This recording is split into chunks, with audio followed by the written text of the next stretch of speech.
నల్గొండ జిల్లా స్థానిక సంస్థల శాసన మండలి సభ్యుని ఎన్నిక కొరకై మనకి నోటిఫికేషన్ జారీ చేసిన విషయం మీకు తెలిసిందే. నల్గొండ జిల్లా స్థానిక సంస్థల శాసన మండలి నియోజకవర్గానికి సంబంధించి ఒక సభ్యుని స్థానాన్ని పూర్తి చేయడానికి, భర్తీ చేయడానికి 2వ తేదీ డిసెంబర్ నాడు ఇచ్చినటువంటి నోటిఫికేషన్ ప్రకారంగా ఈరోజు నామినేషన్స్కి చివరి రోజు మధ్యాహ్నం 3 గంటలకి నామినేషన్ ప్రక్రియ ముగిసింది. ఈ నామినేషన్ సమయంలో ముగిసే సమయానికి 5 అభ్యర్థులు నామినేషన్ వేయడం జరిగింది. 12 నామినేషన్ సెట్స్ వేశారు. అభ్యర్థులు 5, నామినేషన్ సెట్స్ 12. వీటి పరిశీలన 10వ తారీఖు జరుగుతుంది. రేపు నామినేషన్ల ఉపసంహరణకు చివరి తేదీ 12వ తేదీ శనివారం నాడు. సెకండ్ సాటర్డే హాలిడే అయినా కూడా మనకి నెగోషియబుల్ ఇన్స్ట్రుమెంట్ యాక్ట్ కింద హాలిడే కాదు కనుక దానివల్ల ఎన్నికల సంఘం ఆదేశాల మేరకు 12వ తారీఖు నాడు కూడా నామినేషన్స్ ఉపసంహరణకి చివరి తేదీగా పరిగణించడం జరుగుతుంది. పోలింగ్ జరిగేది 27వ తారీఖు నాడు జరుగుతుంది. ఉదయం 8 గంటల నుంచి సాయంత్రం 4 గంటల మధ్య పోలింగ్ జరుగుతుంది. ఇది కొంచెం మీ మీడియా మిత్రుల ద్వారా ఎలక్టర్స్ అందరికీ తెలియజెప్పదలుచుకుంది ఏంటంటే, మనకి అసెంబ్లీ పార్లమెంట్ ఎన్నికలకు, లోక్సభ ఎన్నికలకు ఆ టైంలో కాకోకుండా దీనికి ప్రత్యేకమైన టైం ఉంది. ఉదయం 8 గంటల నుంచి సాయంత్రం 4 గంటల వరకు. ఓట్ల లెక్కింపు జరిగేది 30వ తేదీ. మన జిల్లాలో ఈ ఎన్నికను కండక్ట్ చేయడానికి రిటర్నింగ్ అధికారిగా జాయింట్ కలెక్టర్ వ్యవహరిస్తారు. అసిస్టెంట్ రిటర్నింగ్ అధికారిగా డిఆర్ఓ గారిని నోటిఫై చేయడం జరిగింది ఎన్నికల సంఘం. ఇప్పుడు మనకి ఇందులో ఉండే ఓటర్ల సంఖ్య 1110 మంది మొత్తం ఈ నియోజకవర్గానికి సంబంధించి ఎన్నుకునే ఓటర్లు. ఈ పోలింగ్ కేంద్రాల విషయానికి వస్తే, జిల్లాలో ఎన్నికల సంఘం ఆదేశాల మీదకి, దేశ ఎన్నికల సంఘం ఆదేశాల మేరకి ఒక్కొక్క రెవెన్యూ డివిజన్కి ఒక్కొక్క పోలింగ్ స్టేషన్ని మనం ఏర్పాటు చేసుకోవడం జరిగింది. మన జిల్లాలో ఉండేటువంటి 5 రెవెన్యూ డివిజన్లలో ఒక్కొక్క పోలింగ్ స్టేషన్ చొప్పున పూర్తిగా 5 పోలింగ్ స్టేషన్స్ ఉంటాయి. ఈ 5 పోలింగ్ స్టేషన్లలో ఉదయం 8 గంటల నుంచి సాయంత్రం 4 గంటల వరకు ఆయా పోలింగ్ స్టేషన్స్కు సంబంధించినటువంటి ఎలక్టర్స్, ఎన్నికల్లో ఓటు హక్కున్నవారు ఆ పోలింగ్ స్టేషన్లో ఆ నిర్ణీత సమయంలో 8 నుంచి 4 మధ్యలో వాళ్ళు ఓటు వేసే అవకాశం వాళ్ళకు ఉంటుంది. ఈసారి ఎన్నికల సంఘం ఆదేశాల మేరకు నామినేషన్ దాఖలు చేసినటువంటి అభ్యర్థుల ఫోటోలు కూడా సేకరించడం జరిగింది. ఈసారి బ్యాలెట్ పేపర్లో పార్టీ పేరు, ఇతని అభ్యర్థి పేరుతో పాటుగా ఫోటో కూడా, అభ్యర్థి ఫోటో కూడా బ్యాలెట్ పేపర్ మీద ఉండడం జరుగుతూ ఉంది. ఈ ఎన్నికల ప్రవర్తన నియమావళి మనకి 24వ తారీఖు నాడు భారత ఎన్నికల సంఘం నోటిఫికేషన్ ఇష్యూ చేసినటువంటి ఎన్నికల షెడ్యూల్ ఇష్యూ చేసిన క్షణం నుంచి అమల్లోకి వచ్చింది. ఈ పోలింగ్ జరిగే 48 గంటల ముందు దాకా, అంటే 25/12/2015 సాయంత్రం 4 గంటల నుంచి 100 మీటర్ల పరిధిలో, పోలింగ్ కేంద్రాలకి 100 మీటర్ల పరిధిలో ఇలాంటి పోస్టర్లు, బ్యానర్లు, హోర్డింగ్లు, రాతలు కూడా ఉండకూడదు. తర్వాత ఈ ఎన్నికల సంఘం విధించినటువంటి ఎన్నికల ప్రవర్తన నియమావళి అమల్లోకి వచ్చిన సందర్భంలో కొన్ని ప్రత్యేకమైన కార్యక్రమాలకి ఎన్నికల సంఘం ప్రత్యేకమైన పరిస్థితుల్లో అనుమతి ఇవ్వడం జరిగింది. అవి ఏంటంటే, క్రిస్మస్ సందర్భంగా రాష్ట్ర ప్రభుత్వం వివిధ జిల్లాలో తలపెట్టినటువంటి కార్యక్రమానికి కొన్ని షరతులతో పాటుగా ఎన్నికల సంఘం ఈ కార్యక్రమాన్ని నిర్వహించుకోవడానికి అనుమతులు ఇవ్వడం జరిగింది. ఆ సందర్భంలో క్రిస్మస్ సందర్భంగా ప్రభుత్వం ఏర్పరచుకున్నటువంటి కార్యక్రమాల్లో కొత్తగా ఎలాంటి పథకాలు ప్రకటించరాదని, ఎలాంటి ప్రచార కార్యక్రమాలు చేపట్టరాదని, శాసన మండలి నియోజకవర్గంలో ఓటు కలిగి ఉన్న ప్రజాప్రతినిధులను ఈ కార్యక్రమానికి పిలువరాదని ఆ కండిషన్స్ పెడుతూ మనకి ఈ అనుమతి ఇవ్వడం జరిగింది. దాని అనుగుణంగానే మన జిల్లాలో 19వ తారీఖు నాడు క్రిస్మస్ సందర్భంగా ప్రతి అసెంబ్లీ నియోజకవర్గ పరిధిలో 1000 మందికి మనం రంజాన్ సెలబ్రేట్ చేసుకున్నట్టుగా ఇక్కడ కూడా చేసుకోవడం జరుగుతూ ఉంటుంది, భోజన వసతి అవన్నీ కల్పించి. అలాగే ప్రభుత్వం పథకం అమలు చేస్తున్నటువంటి కారుణ్య నియామకాలు ఏవైతే ఉన్నాయో, ఈ కంపాషనేట్ అపాయింట్మెంట్స్ ఏవైతే ఉన్నాయో వాటిని జరుపుకోవడానికి ఎన్నికల సంఘం అనుమతి ఇచ్చింది. మూడోది దీపం పథకం ఏదైతే మనకు ఆన్గోయింగ్ ప్రాజెక్ట్ ఉందో ఆ ప్రోగ్రామ్ని కూడా జరుపుకోవడానికి అనుమతి ఇవ్వడం జరిగింది. ఇది ఎన్నికల ప్రవర్తన నియమావళి గురించి. ఇకపోతే ఎన్నికల సందర్భంగా 5 పోలింగ్ స్టేషన్లు మన జిల్లాలో ఉన్నాయని చెప్పాం. ఈ 5 పోలింగ్ స్టేషన్లలో కూడా లైవ్ వెబ్ కాస్టింగ్ జరుగుతుంది. రాష్ట్ర ఎన్నికల సంఘం ఆఫీస్కి, చీఫ్ ఎలక్టరల్ ఆఫీసర్ ఆఫీస్కి ఈ 5 పోలింగ్ స్టేషన్లను కూడా వెబ్ కాస్టింగ్ ద్వారా అనుసంధానం చేయడానికి ఏర్పాట్లు చేయాలని మన రాష్ట్ర ముఖ్య ఎన్నికల అధికారి బనవలాల్ గారు ఆదేశాలు కూడా ఇవ్వడం జరిగింది. ఆ కార్యక్రమం జరుగుతుంది. దానికై రాష్ట్ర స్థాయిలోనే ఏర్పాట్లు చేసి ఆ ఏజెన్సీని ఐడెంటిఫై చేసి మనకి పంపడం జరుగుతుంది. ఈ 5 పోలింగ్ స్టేషన్లలో ఉదయం 8 గంటల నుంచి సాయంత్రం 4 గంటల వరకు లైవ్ వెబ్ కాస్టింగ్ జరుగుతుంది. ఇంతకుముందు కూడా మనం ఈ లైవ్ వెబ్ కాస్టింగ్ చేసాం. గడిచిన శాసన మండలి గ్రాడ్యుయేట్స్ కాన్స్టిట్యుయెన్సీ సందర్భంలో కూడా. అయితే దానికి ఇప్పటికీ ఒక తేడా ఏంటంటే, అప్పుడు పోలింగ్ స్టేషన్ లోపలికి వచ్చిన తర్వాత మాత్రమే ఆ వెబ్ కాస్టింగ్ కవర్ చేసేది. ఇప్పుడు అలా కాకుండా పోలింగ్ స్టేషన్లో ఆ రూమ్ ఏదైతే మనం కేటాయిస్తామో పోలింగ్ చేయడానికి, దానికి బయట కూడా ఈ వెబ్ కాస్టింగ్ కొరకే ఒక కెమెరాను ఏర్పాటు చేయడం జరుగుతుంది. అంటే ఆ పోలింగ్ కేంద్రం ఉన్నటువంటి ఆవరణ పూర్తిగా కూడా వెబ్ కాస్టింగ్ పరిధిలో ఉండేట్టుగా జాగ్రత్తలు తీసుకోవడం జరుగుతుంది. బ్యాలెట్ బాక్సెస్, పెద్ద బ్యాలెట్ బాక్సెస్ ప్రతి పోలింగ్ స్టేషన్కి 2 పెద్ద వాటిని ఏర్పాటు చేయడం జరిగింది. ఎందుకంటే మనకి ఇది ఈవీఎంల ద్వారా కాకుండా ఈ ఎన్నిక మనకి బ్యాలెట్ బాక్సెస్ ద్వారా జరుగుతుంది. బ్యాలెట్ బాక్సెస్ ద్వారా ఎందుకు జరుగుతుంది? ఈ ఎన్నిక by means of single transferable vote ద్వారా జరుగుతుంది కనుక అభ్యర్థిని సూచించుకునేటువంటి క్రమంలో ఎంతమంది అభ్యర్థులు ఉంటే అన్ని ఆ సూచన ప్రకారంగా ఆ క్రమంలో ఆర్డర్ ఆఫ్ ప్రిఫరెన్స్లో చేసుకునే అవకాశం ఉంటుంది కనుక దీన్ని తప్పనిసరిగా బ్యాలెట్ పేపర్ ద్వారానే మనం ఎన్నికని జరుపుకోవడం జరుగుతూ ఉంది. ఈ 5 మనకి పోలింగ్ స్టేషన్లకు సంబంధించి రూట్ మ్యాప్లు సిద్ధం చేసుకోవడం జరిగింది. ఆ పోలింగ్ అధికారులను కూడా డేటాబేస్ను తయారు చేసుకోవడం జరిగింది, ర్యాండమైజేషన్ చేసి. సెకండ్ ర్యాండమైజేషన్ ఎన్నికల అబ్జర్వర్ పరిధిలో అతని సమక్షంలో చేయడం జరుగుతుంది. పూర్తి పోలింగ్ బందోబస్తుతో పాటు పోలింగ్ అయినటువంటి బ్యాలెట్ బాక్సెస్ని పోలింగ్ జరిగిన రోజు మాత్రం అదే రోజు మన కౌంటింగ్ సెంటర్కి తీసుకురావడం జరుగుతుంది. ఈ కౌంటింగ్ సెంటర్ని డ్వామా ఆఫీస్గా చూజ్ చేసుకోవడం జరిగింది. దానికై పీడీ డ్వామా ఆఫీస్లో ఉండేటువంటి సమావేశ మందిరాన్ని కౌంటింగ్ హాల్గా, అదే పీడీ డ్వామా ఆఫీస్లో మొదటి అంతస్తులో ఉండేటువంటి ఒక రూమ్ని మనం స్ట్రాంగ్ రూమ్గా ఏర్పరచుకొని ప్రపోజల్స్ ఎన్నికల సంఘం అనుమతికి పంపడం జరిగింది. వారి అనుమతి రాగానే అక్కడ ఏర్పాటు చేసుకోవడం జరుగుతుంది. మనకు కావాల్సినటువంటి పోలింగ్ సిబ్బందిని రిజర్వ్ సిబ్బందితో సహా మనం ఎంపిక చేసుకోవడం జరుగుతుంది. వాటికి సంబంధించినటువంటి ట్రైనింగ్ని కూడా ప్లాన్ చేయడం జరిగింది. 18th నాడు ఒక ట్రైనింగ్ ఉంటుంది, 21st నాడు ఒక ట్రైనింగ్ ఉంటుంది. అలాగే కౌంటింగ్ సిబ్బందిని కూడా ఎంపిక చేసుకొని ర్యాండమైజేషన్ ద్వారా వాళ్ళకు కూడా ట్రైనింగ్ ఇవ్వడం జరుగుతుంది. ఈ ఓటింగ్ చేసేటప్పుడు ఓటింగ్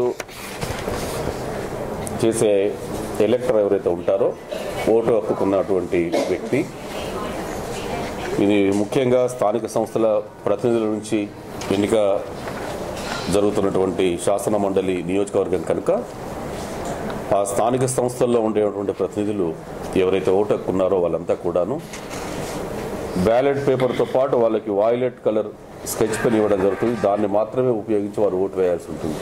ఇతరత్ర ఎలాంటి పెన్నులు కానీ, పెన్సిళ్ళు కానీ, రంగులు కానీ అలో చేయడం జరగదు. అది కాకుండా ఓటు వేస్తే ఆ ఓటు చెల్లుబాటు కాదు. తర్వాత ఓటర్ ప్రాధాన్యత క్రమాన్ని సూచించాలి. మొదటి ప్రాధాన్యత ఎవరికి, రెండవ ప్రాధాన్యత ఎవరికి, అతనికి ఇష్టం ఉన్నంత వరకు చూపించవచ్చు. లేదు ఒక్కరికే ప్రాధాన్యత చూపిస్తాననుకుంటే అది అతని అభిష్టం, దాని ప్రకారంగానే అతను చూపించే అవకాశం వాళ్ళకు ఉంటుంది. తర్వాత వాయిలెట్ పెన్ను కాకుండా ఇతర పెన్నులు కానీ ఇతర ఉపయోగిస్తే ఆ ఓటు చెల్లుబాటు కాదు.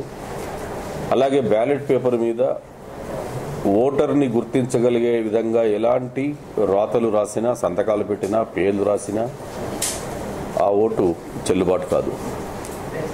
దీని ముఖ్య ఉద్దేశం ఏంటంటే ఇది సీక్రెట్ బ్యాలెట్ ద్వారా మనకు ఎన్నిక జరుగుతుంది కనుక ఏ ఓటర్ వేశాడు అనేది బయట వ్యక్తికి తెలియకూడదు, తనకు మాత్రమే తెలియాల్సినటువంటి విషయం. అది ఓటు హక్కు ఉపయోగించుకునే వ్యక్తికి మాత్రమే తను ఎవరికి ఓటు వేశాడు అనే విషయం తెలియాల్సిన అవసరం ఉంటుంది కనుక దాన్ని దృష్టిలో పెట్టుకొని ఏదైనా బ్యాలెట్ పేపర్ మీద ఏదైనా గుర్తు ద్వారా ఫలానా ఓటర్ ఇది వేశాడు అని చెప్పి తెలిసే అవకాశం ఉంటే మాత్రం అలాంటి బ్యాలెట్ పేపర్ని మనము పరిగణలోకి తీసుకోరాదని ఎన్నికల నియమావళి చెప్తుంది.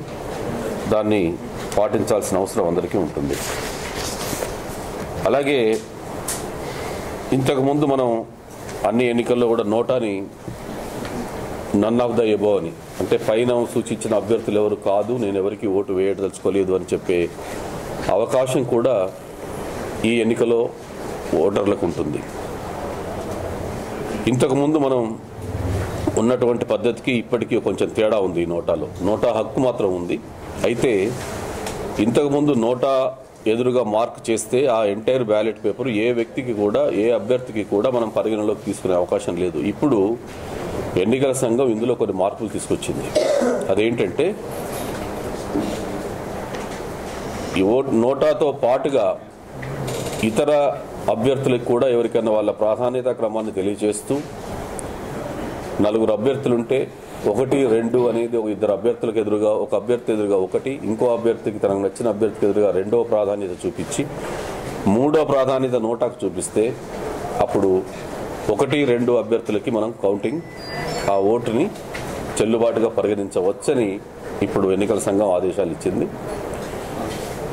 3వ ఓటు కౌంట్ చేసేటప్పుడు అది నోటా ఉంది కనుక అప్పుడు అది ఎగ్జాస్ట్ అయినట్టుగా మనం పరిగణించబడుతుంది. ఇది ఒక తేడా గడిచిన మనం కొద్ది మాసాల కింద చేసుకున్నటువంటి శాసన మండలి గ్రాడ్యుయేట్స్ కాన్స్టిట్యూయెన్సీ ఏదైతే చేసుకున్నామో ఆ ఎన్నికకి ఈ ఎన్నికకి ఉండే ఒక ముఖ్యమైన తేడా ఈ నోటా యొక్క ఎఫెక్ట్. ఇది ఒక తేడా ఇప్పుడు మనకి ఉండింది. ఎన్నికలకు సంబంధించి జిల్లా ఎన్నికల అధికారిగా భారత ఎన్నికల సంఘం రాష్ట్ర చీఫ్ ఎలక్షన్ ఆఫీసర్ ఇచ్చినటువంటి అన్ని ఆదేశాలని పాటించి ఇప్పటి వరకు అన్ని చర్యలు ఏవైతే చర్యలు తీసుకోవాలో, ఏ టైం ప్రకారంగా తీసుకోవాలో అన్ని తీసుకోవడం జరిగింది. ఎన్నికల సంఘానికి మన దగ్గర నుంచి పోలింగ్ స్టేషన్స్ యొక్క ప్లాన్ కానీ, బందోబస్తు ప్లాన్ కానీ, కౌంటింగ్ సెంటర్ల యొక్క ప్రపోజల్స్ కానీ ఇవన్నీ కూడా పంపించడం జరిగింది. అలాగే ఎలక్టరల్ రోల్ కూడా ఇవాళ ఫైనల్ జరిగింది. మనకి ఎన్నికల సంఘం ఆదేశాల మేరకి చివరి రోజు, నామినేషన్ చివరి రోజు 3 గంటల వరకు మనం ఎలక్టరల్ రోల్ని ఫైనలైజ్ చేయాలి. ఆ ఫైనలైజేషన్ కూడా ఇప్పుడు జరిగింది. దాని ప్రకారంగా మన జిల్లాలో ఈ స్థానిక సంస్థల ప్రతినిధుల నుంచి ఎన్నిక కాబడే శాసన మండలి సభ్యుని యొక్క నియోజకవర్గంలో 210 మంది ఓటర్లని మనం ఎలక్టరల్ రోల్లో అర్హులుగా చేసి ఆ జాబితాని ఫైనలైజ్ చేసి పబ్లిష్ చేయడం జరిగింది. దీంట్లో ఈ 5 పోలింగ్ స్టేషన్ల పరిధిలోనూ జిల్లా వ్యాప్తంగాను మోడల్ కోడ్ ఆఫ్ కండక్ట్ అమలుపరచడానికి ప్రతి మండల స్థాయిలో ఎంసీసీ టీమ్స్ని ఏర్పాటు చేయడం జరిగింది. అలాగే ఫ్లయింగ్ స్క్వాడ్స్ని కూడా జిల్లా అంతగా ఏర్పాటు చేయడం జరిగింది. కొన్ని సర్వైలెన్స్ స్టాటిక్ టీమ్స్ని కూడా ఏర్పాటు చేయడం జరిగింది. ఇప్పుడు ఈ నామినేషన్ ఘట్టం ముగిసింది కనుక ఇప్పుడు అవన్నీ కూడా మనకి ఆ ప్రక్రియలో భాగంగా ఇక ముందు నుంచి ఇవి పనిచేయడం జరుగుతుంది. మండల్ డెవలప్మెంట్ ఆఫీసర్స్ని మోడల్ కోడ్ ఆఫ్ కండక్ట్ టీమ్స్కి టీమ్ లీడర్గా, తహసీల్దార్ని ఫ్లయింగ్ స్క్వాడ్ టీమ్కి టీమ్ లీడర్గా, స్టాటిక్ టీమ్స్కి, స్టాటిక్ సర్వైలెన్స్ టీమ్స్కి డిప్యూటీ తహసీల్దార్లని సభ్యులుగా, అలాగే ఫ్లయింగ్ స్క్వాడ్లో ప్రతి మండలంలో కూడా ఆ లోకల్గా ఉండేటువంటి సంబంధిత పోలీస్ స్టేషన్ ఎస్ఐని సభ్యునిగా వీళ్ళందరితో కలిపి టీమ్స్ని ఏర్పాటు చేయడం జరిగింది. ఇప్పుడు ఎన్నికల గురించి పూర్తి ఏర్పాట్లన్నీ ఇప్పటిదాకా జరిగాయి. ఇప్పుడు ఈ బందోబస్తు ప్లాన్ గురించి జిల్లా ఎస్పీ గారు మీకు వివరిస్తారు. ఎలక్షన్ సంబంధించి ఏర్పాట్లు అన్నీ కూడా పోలీస్ తరఫున రెడీగా ఉన్నాయి. ఇందులో దాదాపుగా 750 మెంబర్స్ పోలీస్ వాళ్ళు బందోబస్తులో పాల్గొంటున్నారు. ప్రతి డివిజన్కి ఒక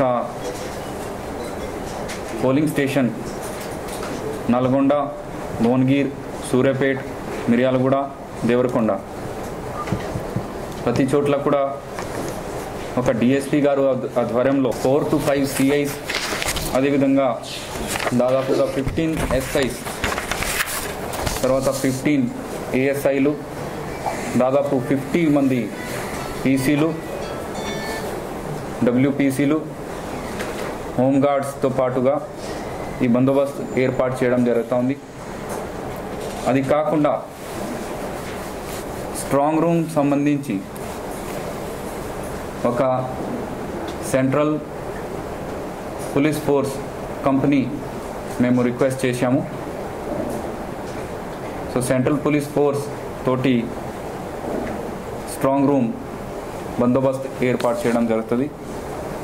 అది కాకుండా కౌంటింగ్ డే బందోబస్తు ఈ డ్వామా బిల్డింగ్ దగ్గర కూడా సెంట్రల్ పోలీస్తో పాటు డిస్ట్రిక్ట్ ఆర్మ్ రిజర్వ్ పోలీస్ వారు బందోబస్తు ఏర్పాటు చేస్తారు.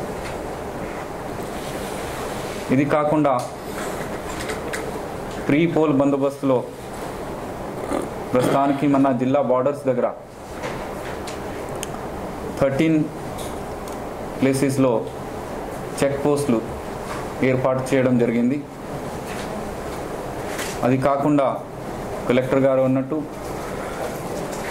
ప్రతి మండలంలో flying squads, model code of conduct violation సంబంధించి టీమ్స్, అందులో పోలీస్తో పాటుగా రెవెన్యూ ఆఫీసర్స్, అదేవిధంగా వీడియోగ్రాఫర్ కూడా ఉన్నారు.